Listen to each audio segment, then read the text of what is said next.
With Mike O'Brien for Hope from the Holy Land. Now, Mike, what is Hope for the Holy Land? Paul, thank you very much, first of all, for having me and for speaking to me today. I'm Mike O'Brien. I'm part of a movement which sometimes we call Pilgrims of Hope for the Holy Land, and sometimes it's just Hope for the Holy Land. It depends on, we're finding our way still. But what it is, it started last year, more or less a year ago, just with me and a small group of friends who were concerned about the situation in Israel-Palestine and who were concerned about the more we heard about Christians living in the West Bank and how they were finding life increasingly difficult during the last 2 years because of for a variety of reasons, obviously, restrictions on movement and etc., but also primarily because of the lack of pilgrims and how it had been. Thinking about it for even like a couple of minutes, I realized that, of course, it must be terrible because for the best part of 2,000 years, the lifeblood of these communities has been, at least in part, it's been pilgrims and visitors. So there was that, coupled with the ongoing conflict and an increasing feeling of powerlessness and just general sort of, I was thinking, either I'm going to decouple from watching anything or hearing anything more about life in the Holy Land, or I will need to do something positive because it's becoming increasingly negative in my own mind. So I decided what happened then is I went to a prayer meeting in the church of my childhood in Liverpool, in Belvale, for a prayer evening for Gaza, and they had this thing called the 50 Faces of the Holy Land project for people of every ethnicity and religious background. They had their pictures and the story, and the whole evening was incredibly moving, and I met a couple of people that helped, and I made the decision then on the 6th of November 2024 that I needed to go to Jerusalem and Bethlehem because all my life I'd wanted to go, I've never been.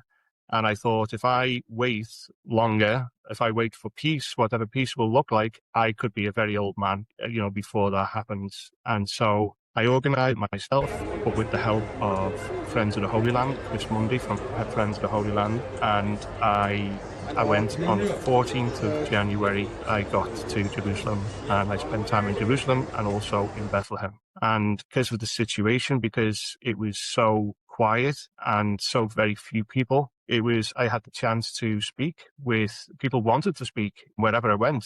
I was their pilgrim and people wanted to talk. And so I had time to sit down and record and chat for most of the days.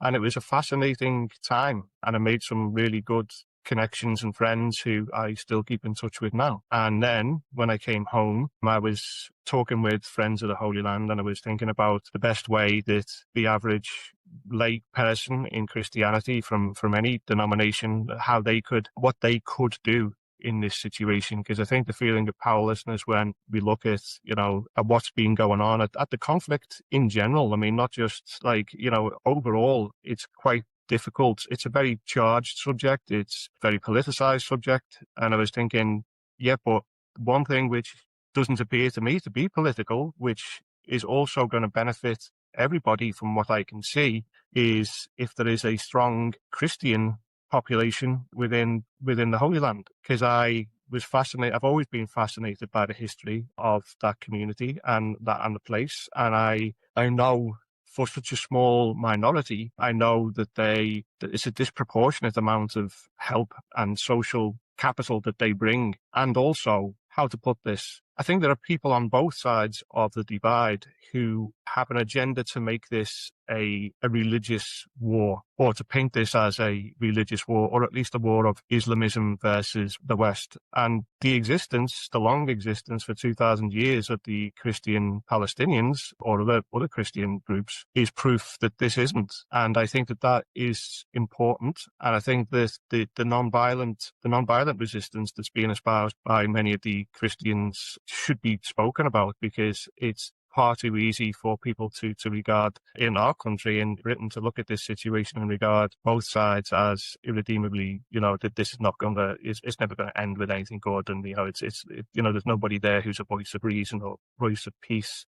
And I know that that's not true. I met Israelis, I met Jewish people, Muslim people, Christian people, and people who would regard themselves as avowed atheists.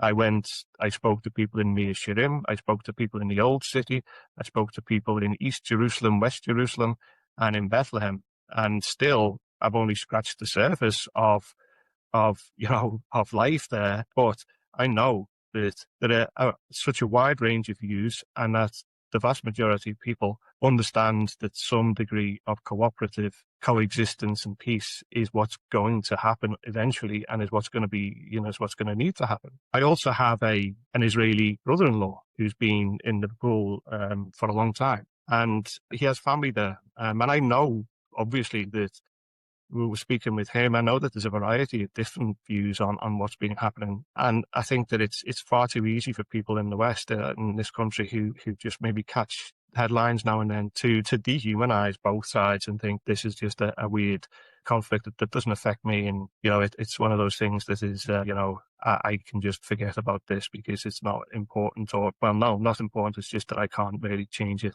So we knew that people could, and we knew that the one unequivocally positive and good thing that could be done would be to visit, to go. One, because they'd have a better idea. Two, because encounter is where the magic happens. It's where people humanize each other. But also because it's a pilgrimage to that. It's a pilgrimage to the Holy Land. And I haven't emphasized that enough sometimes when I've been speaking with people, because it's so difficult to describe. But it was a life-changing experience. It was an amazing experience. It was like, from a spiritual angle, it would be difficult to explain it. Maybe writing it would be easier. But I think that the experience of Gethsemane, the Mount of Olives, crossing the Kidron Valley at night and going into the Old Town, and then walking to the Church of the Holy Sepulchre, seeing where Jesus Christ was born, seeing where Jesus Christ, walking through the streets of Bethlehem, it's impossible not to be moved. And it's impossible not to be moved to prayer if you're of that bent. And I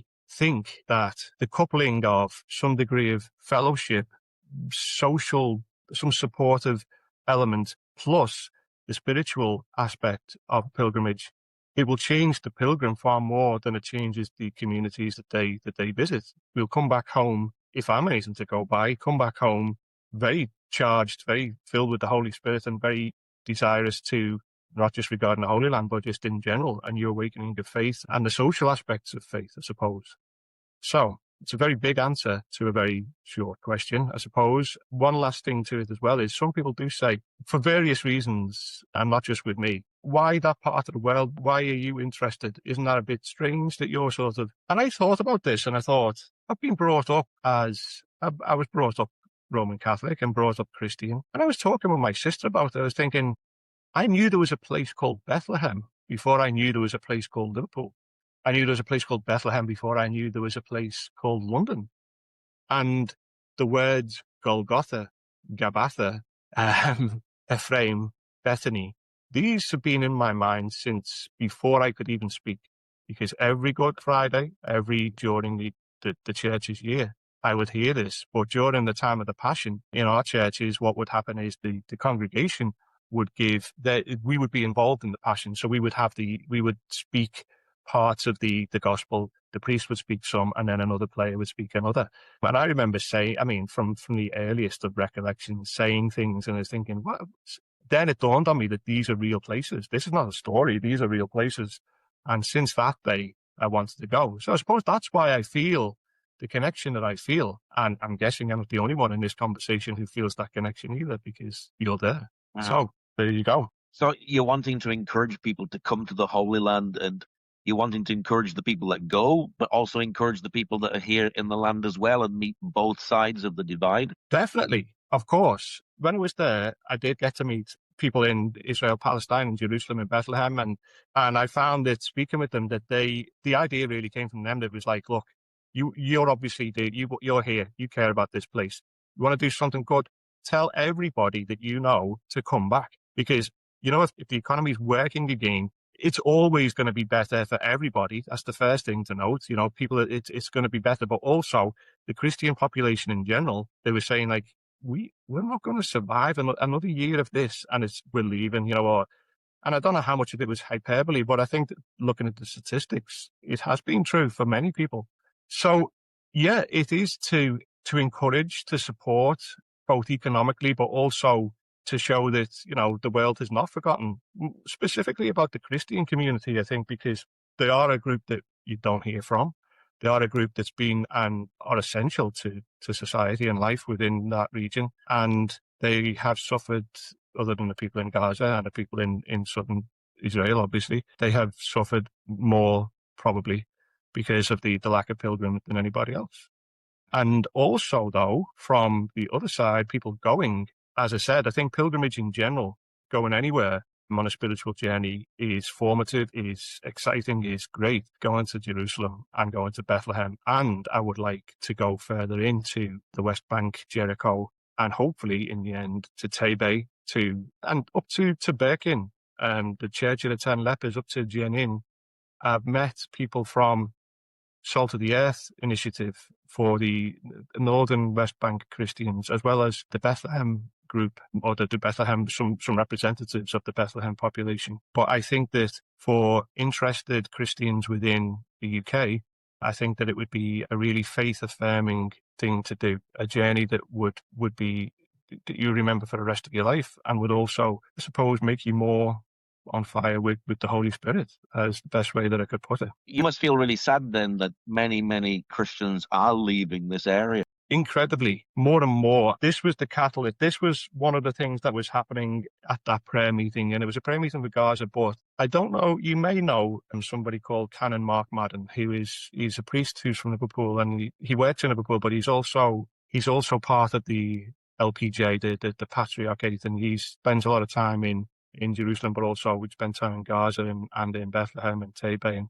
it was what he was saying. And I was thinking, it would be a tragedy. It's unthinkable that the oldest Christian community in the world could potentially vanish from view without the world even acknowledging that that's going on, because we don't know, because lots of people don't even know that there are such a thing as Christians there. They just, they don't get that. They don't. And we're not talking like, people who are otherwise fairly clued up on the world. So yeah, I find it desperately sad. And speaking with people, especially Bethlehem, I'll be honest with you, it was Bethlehem that I found. Bethlehem was a brilliant day, but it was difficult.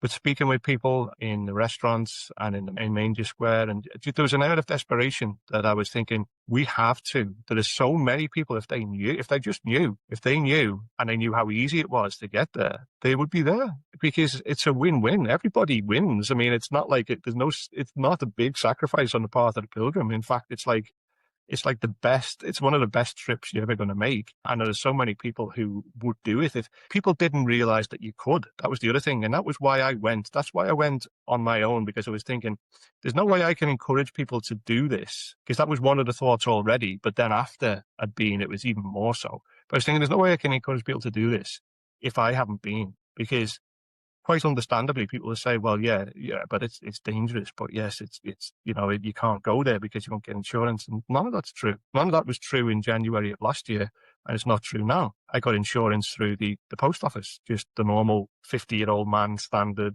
there you go, there's your insurance, because Bethlehem all the way through to Jericho within the West Bank, you can go to within Israel proper, anywhere, within East Jerusalem, anywhere. There was just some limitations, and I think they're still in place when it comes to around Jenin, and there's obviously limitations within the Gaza envelope and Gaza itself. But other than that, I didn't get to the Galilee. And that's one thing which obviously, I mean, my intention is to be back there in 2026. One of our group, my nephew, is going to be there in February, in probably just over a month. And I've told him there are a couple of people he's going to look up for me in Bethlehem and in Jerusalem. But yeah, so yes, that's the answer.